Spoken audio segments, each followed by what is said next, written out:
Well, good afternoon, everybody. It's great to see you. Thanks for joining us here in the Gordon Family Courtside Club today. It's the start of a new school year, which means the start of all new sports teams. One of the things I love the most about intercollegiate athletics is every year, it's not just intercollegiate athletics actually, it's really every sports team. We get a chance to wipe the slate clean. It didn't matter what happened last year. We could have won the championship in every single sport, or we could have lost every single game in every single sport. It doesn't matter. It's a new year, right? And that's what's really exciting, especially when you're working with young people and the coaching staffs and everybody that supports our student athletes. It's just refreshing to know we've got a clean slate. And the last time I checked, every one of us need a time when we can just wipe the slate clean and start all over, right? Because maybe it's been tough. But we really continue to build on our program. We're excited about this coming season for all of our different sports. Just to give you a little bit of history already, our soccer team has already played 2 matches, Northern Arizona and San Diego State. Our women's volleyball team just played a match against GECU, an exhibition game, of which they won all 4 sets on Saturday in Memorial Gym. It was just a great atmosphere and full of energy, and our teams are very, very talented, obviously. And then we're going to start this in what we call week 0. We're starting a week earlier than we normally do for the fall sports season for football. And so Dana and his staff, I think probably, Coach, and I know you'll talk about in your press conference, I think this will probably be the earliest you've ever started a football training camp, would be my guess, in July, as opposed to August, in the first week of August. So, man, it's exciting. There's a lot of stuff going on. Obviously, our men's and women's cross-country programs will get started, and it's just a really exciting time. So we're delighted that everybody came here today and joined us. We wanted to talk about the 915, right? The greater El Paso area. We want to talk about minor magic, the 80s. Does anybody here remember the 80s?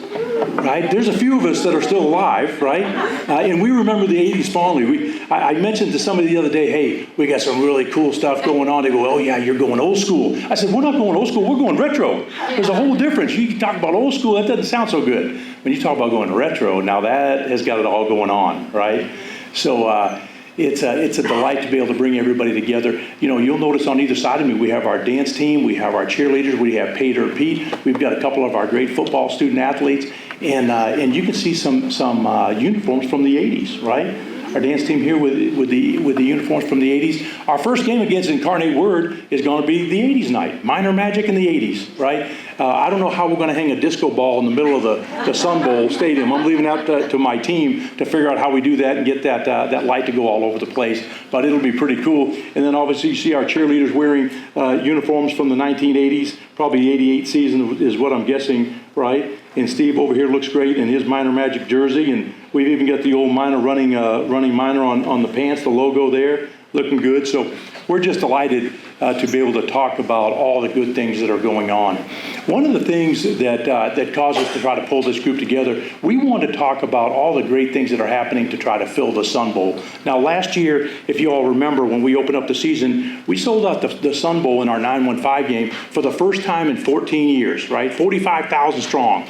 And it was just a wonderful evening. And unfortunately, we had a little bit of rain, we had a little bit of lightning, you name it, and it tried to do it to us. But this year, we decided the best way to beat anything like that with Mother Nature is to do it twice. Right. So we're going to work on selling out the Sun Bowl twice. So when we open up against Incarnate Word, so already we have 25,127 tickets that are sold and are out in the marketplace already. So we're halfway there with basically 2 weeks to go.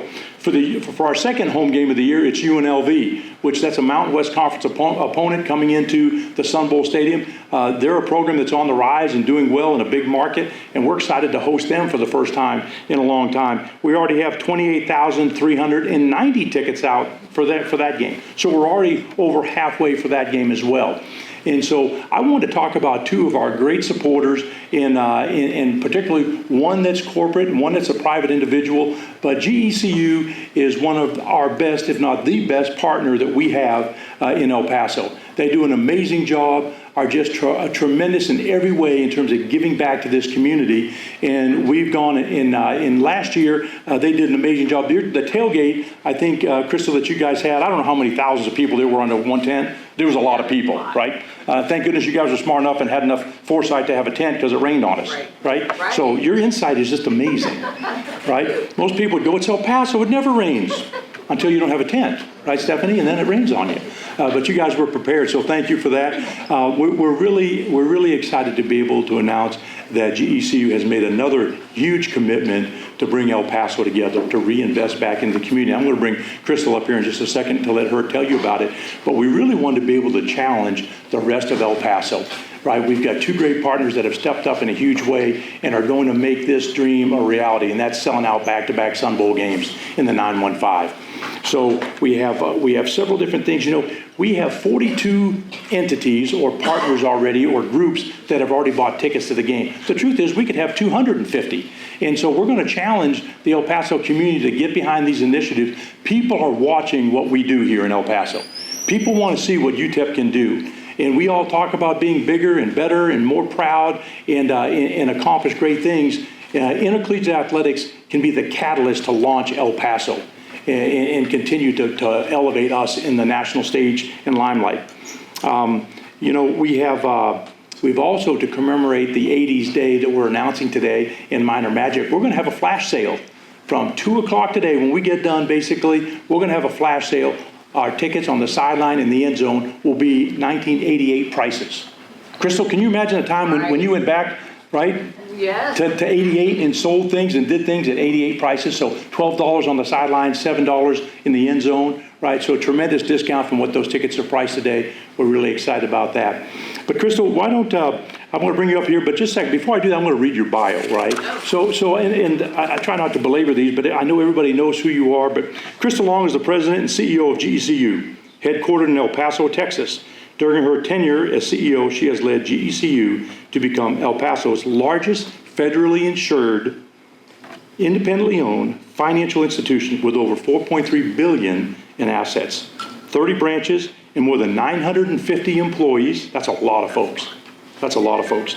And with over 425 members of the Federal Credit Union. So that is just 425,000. 400. I'm sorry. Yeah. What did I say? You said 425. See, you're listening, paying attention. Yes, 425,000. I beg your forgiveness there. 425,000 members of the credit union. So it's just amazing. That's a big business and a big impact in our community.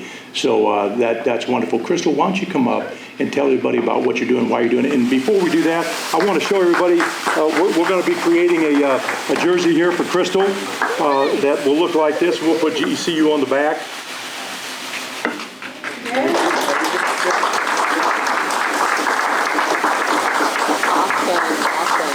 Awesome. That is so exciting. Thank you so much. Jim, thank you. You bet. All right. So this is a great pleasure to be here today and be surrounded by all the people that we're with. I got to meet the cheerleaders, the dancers, a couple of football players, and I tried to get recruited as a tight end, and it didn't work. I was told I had to block and tackle, so that was out. But it's really a pleasure to be here with you all today. And Jim has told you really the story of what it is we're trying to do, is we're trying to sell out the Sun Bowl. And I think the beauty behind that is people need to understand the magic of the Sun Bowl. And I know, Jim, you said it, you talked about the magic. Well, we want to help create that magic. So my question to you today is, do you feel the magic? Yeah. All right. Okay, good. We want to hear that. Yes. So for many years, GECU and UTEP have long supported each other and had the same goals, the same values. So it just makes perfect sense that we're going to be one of those sponsors that helps them meet this incredible goal. We want people all throughout El Paso to know about the Sun Bowl and what it has to offer. So, and if you haven't been there, because maybe you live on the east side of town and you don't want to drive this far, well, guess what? There's a reason to drive over here to the Sun Bowl. So anyway, we're going to make sure that lots of people understand it and know that the minor magic is there and it's real. So the game tickets are one of the things that we've donated. And last season, as Jim mentioned, we did fill the Sun Bowl with thousands of cheering fans, and they were thrilled, and we were thrilled and honored to be a part of it. So people like your friends, your family, you got to tell everybody about it. Friends, family, neighbors, because we want everybody to be in that electric atmosphere when this happens. So we're going to ask you to be a part of that, to tell people about it. And again, we are ready to make this a show. So all of us at GECU are ready to join you in showing our miners pride. So pick up, master miners. Let's get picks up here.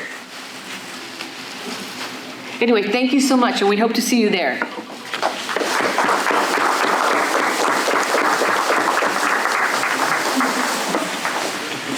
Thank you, Crystal. We appreciate GECU and your leadership and being a partner with us. Thank you so much.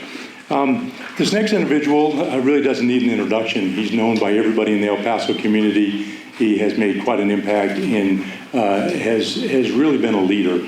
But let me read you his bio, and I'm going to talk a little bit more about him. Mayor Oscar Leeser assumed office on January 5th, 2021. He previously served as mayor of El Paso from 2013 to 2017. After retreating from public life to deal with some personal health issues, he returned in a new run for mayor, winning the election with 80% of the vote. Mayor Leeser was born in Chihuahua, Mexico, and arrived in El Paso with his family at the age of 9 years old, and he did not know how to speak English, which is quite remarkable. He is now the owner and operator of the largest Hispanic Hyundai dealership in the nation, and is serving his second term as mayor in one of the most diverse and progressive international border regions in the world.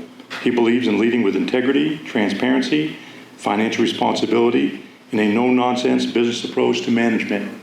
What makes Oscar special is Oscar gives sacrificially, generously from his own pocket.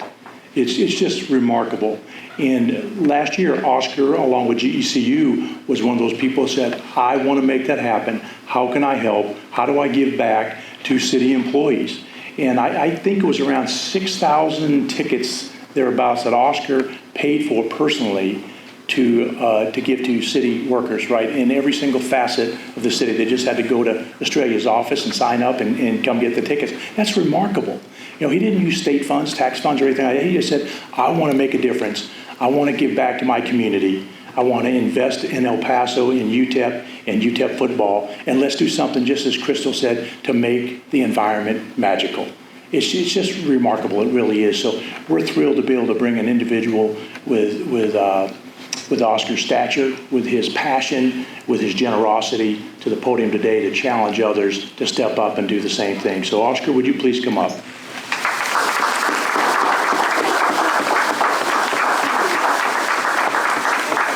We'll get one of these made with your... You already gave this one away. Now you're going to give it to me. The same one. We'll alternate. Okay. All right. 6 months at GECU, 6 months at you. Yeah. But we'll get one of these made with your name, whatever you want, whatever number. Yeah, I want small, please. Small, okay. Make it tight. There you go. Thank you, sir. You know, thank you, and it's a great honor to be here to discuss, but really it's not about me. And you know, when you start talking about my upbringing or where I came from and what I did, that's not what it's about. It really is not. It's about our community and what we want to do and continue to give back. So last year when we had the opportunity to, I was talking to Jim and I said, hey, you know what? I'll buy 5,000 tickets because I want to help fill up the symbol. And so I'm in for 5,000. So then I told Australia, I said, figure out how we give them out. I want to give them out to all the city employees. Whoever wants, we're going to limit it to 4 tickets per person, and we'll sit there and figure out when they come in and do it. And she says, okay. So then they have to come to the mayor's office, which is like going to the principal's office. But it was kind of neat that a lot of them had never come to the office, and they'd be able to come to the office, and I got to meet them and see them. So and then we said, okay, so based on this, we'll be able to do so many. And Australia and Irma have a huge heart, and people would come in and said, well, how many are we limited to? And they go, 4. And they said, well, can we get 12? Sure. So we gave, whatever they wanted, however they needed, it didn't really matter to us. It was, we wanted to fill up the symbol. We wanted to give them to somebody that was going to use them. It didn't matter how many they really wanted. And so this year, Jim called me up, and by the way, your hair looks good, Jim. I don't know what you've done to it, but it looks real good. Don't you guys agree? Yeah. But anyway, so he came and he said, hey, I said, I'm in, I'll do it. I think it's something really neat that one can do, but really it was kind of a double-edged deal for us. We were able to help UTEP, help sell out, because we know that for the team, cheerleaders, everybody, excitement breeds excitement. And when we're talking about a football game, when we're playing in front of a crowd, and if you've ever played sports, you've ever been out there, that when you feel that, well, that's why they call it home field advantage. When you feel it, it just brings out the best in a lot of people. So we wanted to make sure we could do that. And the symbol filled up was a great vision, the C, and we were able to do that. But I guess you guys would agree that a full house is a lot better than an empty house? Yes, sir. Not that you would play any harder, because you played as hard as you, but it just gives you that energy, right? It does. Absolutely. You know, when I was young, I'd go, football players are real big, but now that I'm old and weigh about 250 pounds, I look a lot bigger than you guys. I don't know what happened there.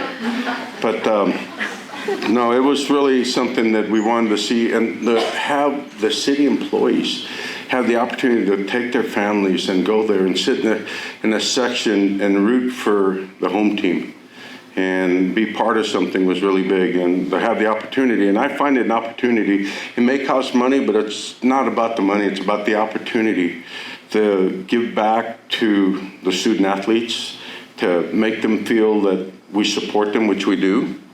And they'll see it full house was a great experience for me.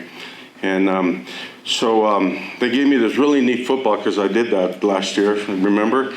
And so I got my football and I was all excited, and I'm walking up the stairs and the crowd was chanting my name. It made me feel really good, and people are shaking my hand.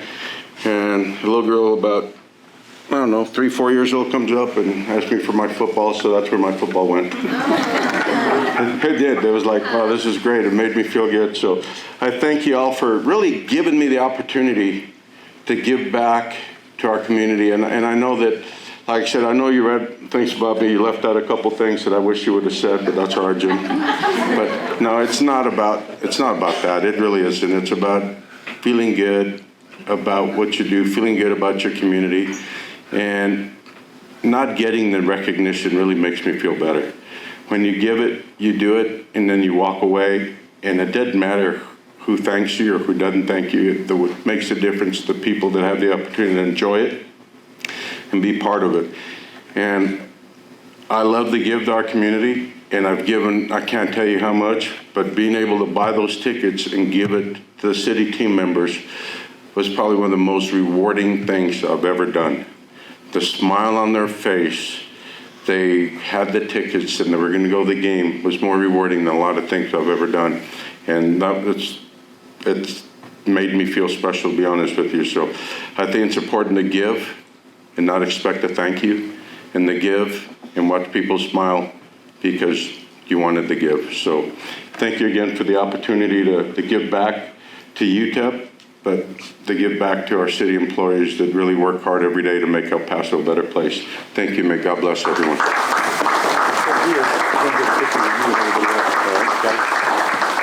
So let me just say, and Chris, I'm going to have you come up and join us. We're going to take a couple pictures with the cheerleaders, the dance team, a couple of our players in pay to repeat. But you know, Oscar's game that his tickets are going to will be the UNLV game. I believe it's 9/24 is the date, and that's our Heroes Night. And I can't think of, when I think about the people who keep this city running day in and day out, every one of them have a role that they play. Most of them are very, very selfless. We never see them. We don't know their names. We don't know what they're doing, but they're making things happen all the time. And so we're here to celebrate heroes on that UNLV night. I know with GECU, their sponsorship of the Incarnate Word game, our opener, is a big deal, and that'll be their game. And it's our 80s Magic Night. We'll be bringing in Hall of Fame recipients. One of the neat things is to bring back the most heralded team, the 1988 team, who won a part of a conference championship and had the most wins in school history. We'll be inducting them into the UTEP Hall of Fame on the night before. So we're really excited about that. But let's get a couple of photos here with everybody. I'm going to ask our cheer and dance to squeeze in here and get close. And then after we're done, you all will be I started to say removed. That's not right. Dismissed. Thank you very much. I appreciate that, Pierre. You'll be dismissed, and then we'll introduce Coach Dimel. All right, thank you. Are you going to get up here too? No, here, you guys. You know, and one of the things you talked about, our military heroes, it's important. We have a lot of them that also have made their second profession part of our city. So that's really neat that we inspire to hire our retired in our military. So thank you for that, for saying that. You guys get in there tight. Get in there tight. So you guys get a great picture. Come on, Steve. Get up there behind those girls. See you. So once again, I'll just close out this portion of our presser with our flash sale. Once again, began at 2 o'clock today. It will end at 3 p.m. tomorrow. $19.88 prices for the tickets. $12 on the sideline, and it'll be $7 in the end zone. So a tremendous discount, going all the way back to '88. And you can go to utepminers.com and get your tickets. So don't miss out on this great opportunity, okay? So we're going to start our football press conference, the weekly press conference with Coach Dimel. And I can just tell you, I'm more excited this year than I have been for every single year. Dana has been building and building and building. And really the thing that he and his staff have done these previous 3, 4, 5 years have been like somebody building a house, right? You have to dig the footing, and then you have to put in the basement, and you got to roughen the plumbing, and then you got to frame the house. And all the while, there's this energy and this excitement that's building because you know someday there's going to be a finished product. And while we're still working with young people, and nobody's a finished product, but we're continuing to work on having a very, very refined finished product that our fans in El Paso can be excited about, something that they can talk about and look forward to with great anticipation. And I think that's where we're at with our football program now. And all the credit goes to Dana and his staff, but especially our young people who continue to work tirelessly. They're really good kids. They work hard. They're good students. I think we've had our best year academically that we've ever had as well. But that's a great story to tell. We're graduating student athletes at a rate that we haven't done previously, so we're really, really excited. But without further ado, why don't I bring up our head football coach, Dana Dimel. Coach, 12-0. Let's go, baby.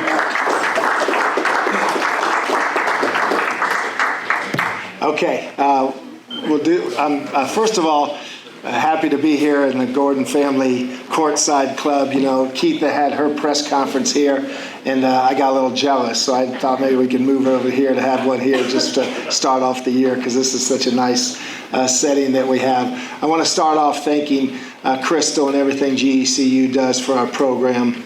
And, of course, Oscar, too, of course. You know, it's hard to follow Oscar's stand-up comedian act right there that he had, but I'll try to do my best. And I noticed when he was up there giving this pose right there that he looked like an offensive center, I thought. So he fit in pretty well. You fit in pretty well with Hub there, Oscar. And also I wanted to say we had Azell Jolly, number 22 here, right, as a true freshman. And there he is over there, true freshman running back for us. And I said, well, hold on, how's a true freshman getting this kind of pub so early in his career? And there's a little bit of politics behind it. Azell's had a great camp. He's going to be a really special running back for us. We can't wait to see him play. He's going to get some action in his first ball game against Jacksonville. But this is kind of an inside job because Stephen got to pick out who could come with him. And, of course, he picked another guy from Houston, right? So they took care of each other. So that's why Azell's here, right? So we got some Houston representation in the house, right? You know, we're obviously getting ready for a 0-week game, again, for the second year in a row for our football program. And we've been preparing the summer. As Jim mentioned, we started July 26th, right? We started camp July 26th, so wow, was that early, right? And that month, I thought the whole summer just flew by. It seems like the beginning of May when we had the coffee for Luke Laufenberg, and then before you know it, July 26th was here, and now before you know it, there's only actually 3 more practices till our first game, right? So, and as a head coach, you're obviously thinking, oh my gosh, there's so much stuff that I want to get done in those 3 practices. But the one thing, we're preparing at a very high level, and I want to recognize our dance team, our cheer team, and our band, because they all prepare at such a high level. So it was nice having some of them here today, being able to see them, because they're preparing just as hard as we do. And I'm really proud of the effort that they put out for our whole athletic department and what they do. It's really pretty cool. So really grateful to them. And it's nice when you're working hard to know that you got the other ones that are out there with you working just as hard. So again, I wanted to pay due to them and all the work that they put in. Our football team, we talked about the Sun Bowl. One of the things we haven't talked about the Sun Bowl is that now we have new turf, right?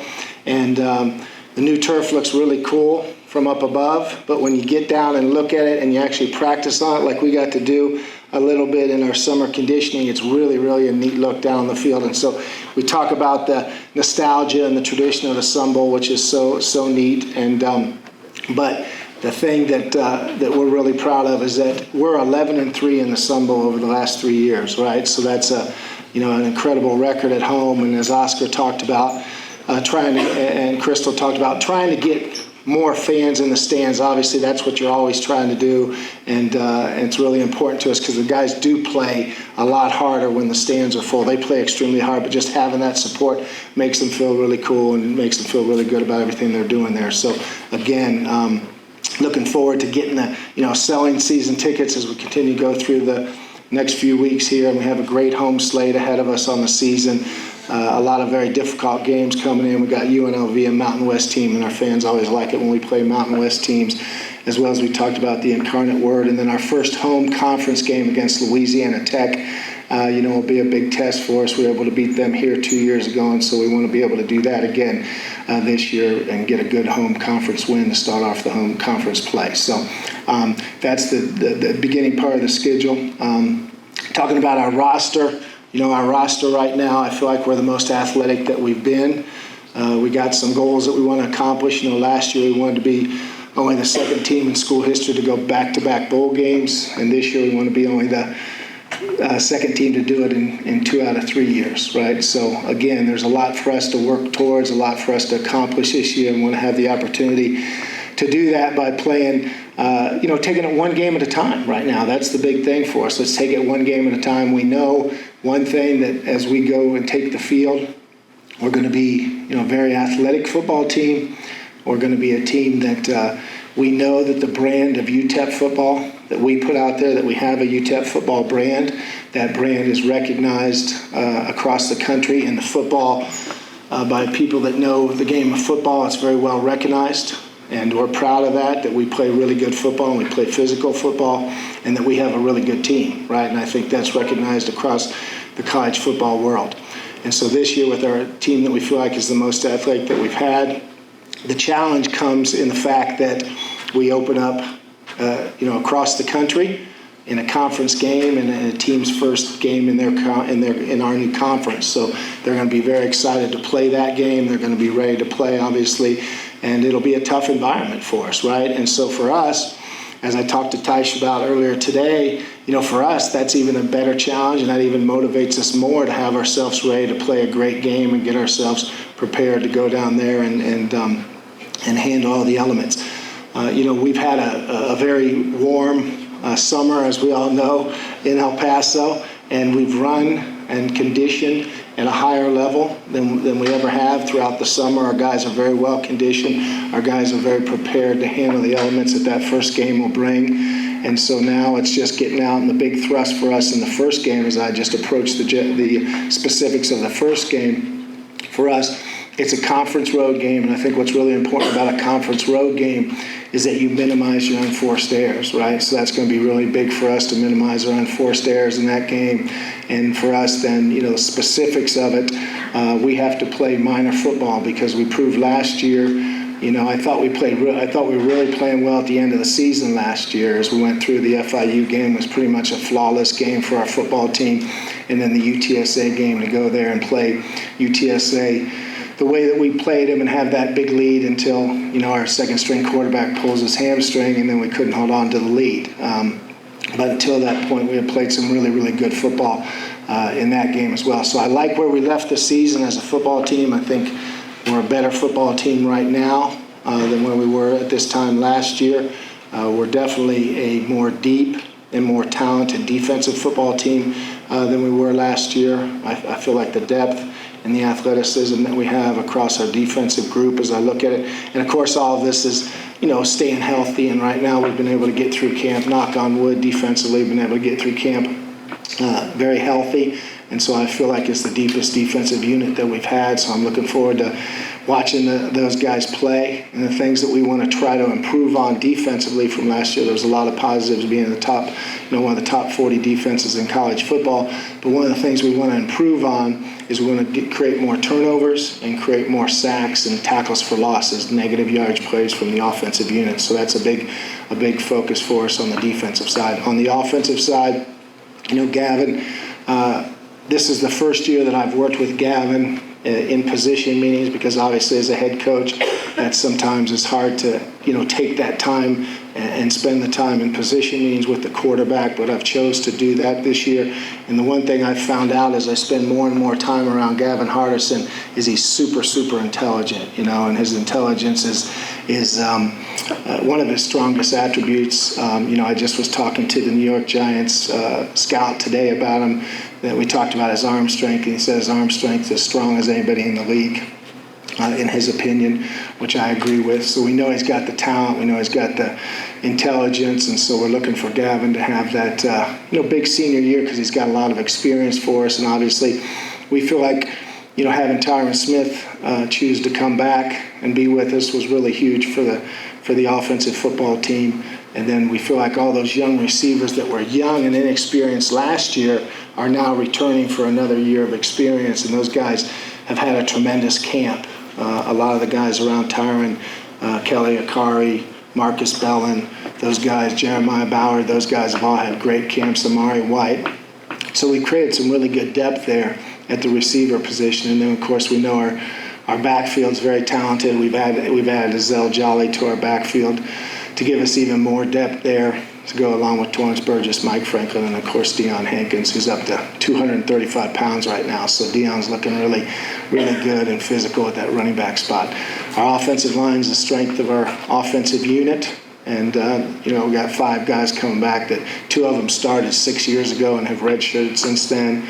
And the other 3 have started lots of games. So we got a lot of experience there. So feel comfortable.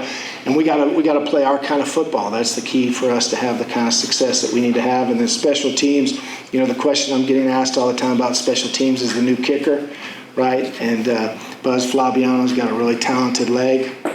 And to help, I think he's going to continue to get better and better, and we know the talent's there. So you never know how your kicker's going to do until he gets in a game and kicks, right? So that's when you find out how he's going to do. But we know he's got the talent. We got Josh Sloan coming back as a punter, and but on our special teams in general, we're going to be better because we're more talented, we're more athletic, and so I'm looking forward to watching our special team units as a whole play in each and every ball game. So.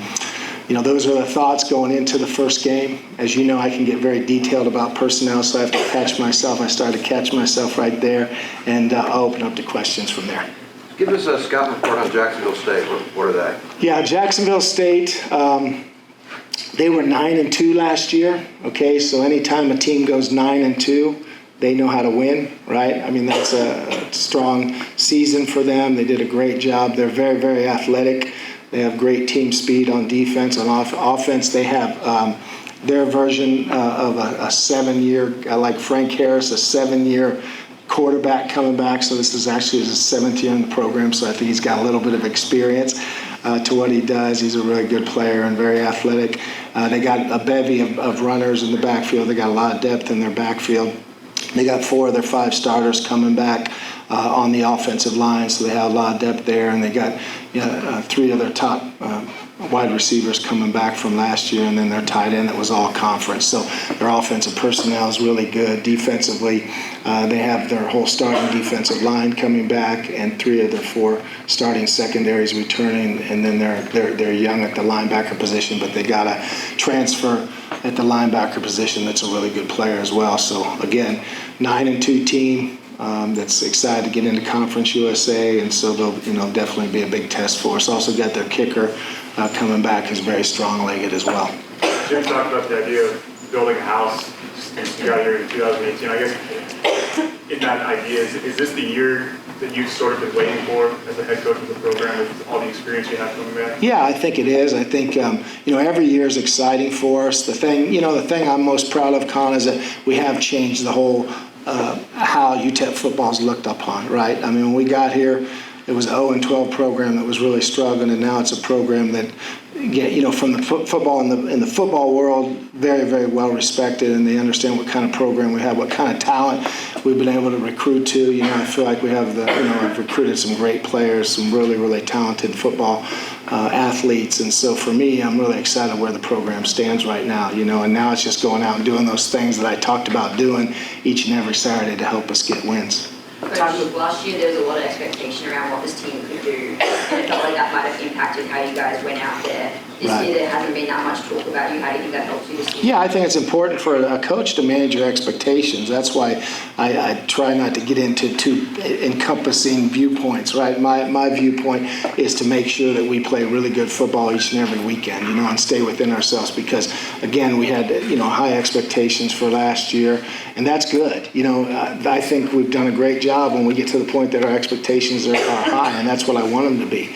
That's what you want them to be, but also you just got to stay within your small global focus of just each game one by one, and stay in the things that we need to do to make ourselves get better each and every Saturday. Time of possession for this week, how key will that be against Jacksonville State? Yeah, it's critical. I think that, for us, that's who we are, right? I mean, we're fourth in the country last year, tied for fourth in the country in time of possession. It's going to be really critical, Adrian, for us to control the ball and for us to have drives and to finish drives. We've talked about finishing drives going to be really important for us. We got to be really good in the red zone, and we got to make sure that we close out drives with TDs. Is there any part of you that's, I don't know if frustrated is the word, but that you have to go on the road week one to the new Conference USA team and they don't get to come and be the old guy on the block? Well, I'm not going to bite on that, right? But we're just, we're going to go with a great focus to us and try to play really good road football. And that's going to be important for us to do. And it's one of our goals this year is to be a really good road football team. So this will be a good way to start the season. Hopefully we can go out and play really good football on the road in game one. It'll be a great start to the season.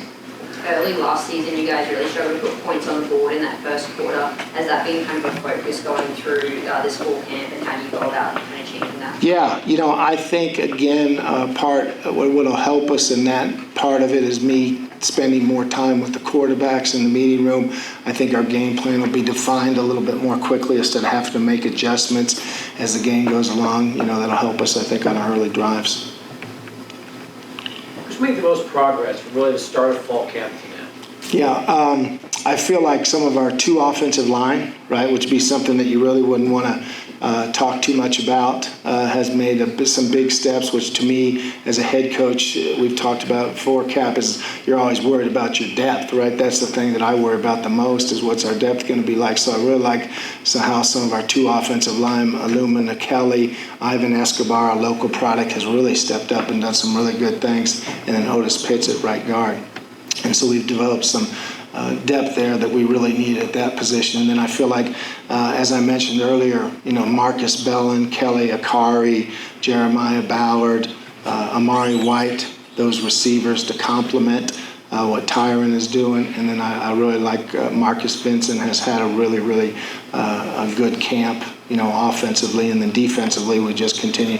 Kadarian Johnson's been a big, big plus on the D-line. I think he's playing as high a level as any of our defensive linemen. I think Mo Westmoreland's had a great camp, at the defensive end position, so I like what he's been doing. And then James Neal's had a really good camp at that off linebacker position next to Tyrese. And so they're all practicing really high, so now it's just seeing how they're going to play once the game starts on Saturday. As far as your offensive scheme, since you've been here and got here in 2018, you had a lot in your toolbox. I'm just curious, is this a team that would be able to use everything in the toolbox? I think so, because of the experience that Gavin has right now. I think the way he understands the offense just allows us to do more and more within the system with him, and that's one of the things that he really brings to the table is the ability to check plays at the line of scrimmage, the ability to set protections, and the ability to get us in and out of the run plays that we need to get in and out of as well. So I like what Gavin brings to the table for sure to help us with that. What are your expectations for Gavin specifically? The things, always the things for him to improve on is to minimize the unforced errors. For him, sometimes Gavin has such a strong arm that he tries to force throws into holes that you shouldn't necessarily try to fit him into. And so for us right now, it's a focus of controlling that and being smart with the football, and then taking things I say this, but I think he's really gotten to another level now on taking things that are there for you that are gifts, right? If they give you something easy, just take it, let's move the chains. And he can, and I think he's got a whole lot better at doing that with experience. For praise, he's obviously had a lot of great moments here, but what gives you confidence that he can maybe have like the biggest year of his career here this year? Yeah, I think again, it's some of these guys that are, one of the things that cannot be failed to mention at this press conference is how many of those guys like praise, and I can go on and name them, that have chose to stay, right, rather than take the money in the transfer portal and go somewhere else. Those guys like praise, I think they're staying because they have a hunger to accomplish something. Last few practices you'll have in a controlled environment before game day. Just how are you guys approaching these last few? Well, there's so much to get done, right? As I look at it, there's so much that we have to get done. And so what I chose to do today was get them into a normal game week, which means Monday treated as a normal Monday, and then try to come out and have a real physical Tuesday practice. We had a coach that has been in the NFL a long time and was at A&M 3 or 4 different times, and he came to watch one of our practices because he's coaching in the USFL right now, and he's talked about how physical our practices are, and he's been all over the country. And so I have to be careful about that we don't beat ourselves up in practice before the first game. So Tuesday will be a real physical practice, and we'll start to taper down after that. I guess they run the ball really well, kind of starting with their quarterback. How do you kind of control that, particularly the quarterback? That's exactly right, Brett. I mean, they're going to do the what I call the ad one run game, which is a quarterback run game, and he does a great job. He's a really, really good athlete, and we're going to have to control him. And as we talked about, they got a bunch of running backs that are really good, and they run the ball a lot. I mean, that's what they do. They're a run football team, and that's what they pride themselves on. And they're good at throwing the deep balls, right, or creating big plays in the passing game. So they have a MO that's very similar to the MO that we have when we're doing things we want to do, which is run the ball well and create big plays in the passing game. So that's going to be the challenge for us, is to stop their run game and don't give up the big plays. You mentioned their quarterback has a lot of experience like Frank. I mean, is he that type of guy? Yeah, he's very similar to Frank as far as he's tall, he's very athletic, and he can run well. So he's got a lot of experience. So he's a very good player. I mean, you don't go 9-2 without having a really good quarterback. Any other questions for Coach? I'll ask you. The Dumas, you don't know about his waiver? Not yet. But I'm going to tell you this, he looks really, really good. I mean, he looks really, really good. So I'm really excited about him. He's going to be really special for us. Yep. Thank you. Thank you, Coach. Thanks, everybody. Appreciate it. Yep.